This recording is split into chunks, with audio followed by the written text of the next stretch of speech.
ভগবান শিবের সেই ক্রোধ, যার সামনে যেতে ভয় পেয়েছিল তার সবচেয়ে বড় ভক্ত নন্দী। এটা রাজা দক্ষের মহাযজ্ঞের ঘটনা। রাজা দক্ষের মেয়ে দেবী সতীর সঙ্গে শিবের বিয়ে হয়েছিল। ভগবান শিব ছিলেন মস্ত যোগী ও শ্মশান বাসিন্দা, তাই তাকে ঘৃণা করতেন রাজা দক্ষ।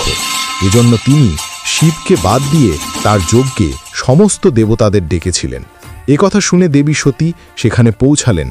তখন দক্ষ তার সামনে শিবের কঠোর অপমান করলেন।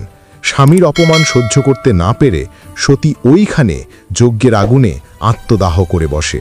এই খবর পেতেই শিবের দুঃখ প্রলয়ঙ্কর রাগে বদলে গেল। তিনি নিজের এক জটা থেকে বীরভদ্রকে সৃষ্টি করলেন এবং তাকে দক্ষের যজ্ঞ ধ্বংস করার কথা বললেন। বীরভদ্র দক্ষের মাথা কেটে ফেলল আর যজ্ঞ ভেঙে দিল। কিন্তু তার পরেও শিবের রাগ কমল না। তিনি সতীর দেহ নিয়ে ধ্বংসের তাণ্ডব শুরু করলেন। তখন সৃষ্টি বাঁচানোর জন্য ভগবান বিষ্ণু এগিয়ে এসে শিবকে শান্ত করতে গেলেন। তিনি শিবকে তাদের ঈশ্বর হওয়ার দায়িত্ব স্মরণ করিয়ে দিলেন। আর এই পবিত্র ঘটনা ঘটেছিল মহারাষ্ট্রে কোলহাপুরে। আজও সেখানেই অবস্থিত কোপেশ্বর মহাদেব মন্দির, কারণ এখানে তার প্রিয় ভক্ত নন্দীও শিবের ক্রোধের সামনে যেতে ভয় পেয়েছিল এবং বিষ্ণু শিবকে শান্ত করেছিলেন।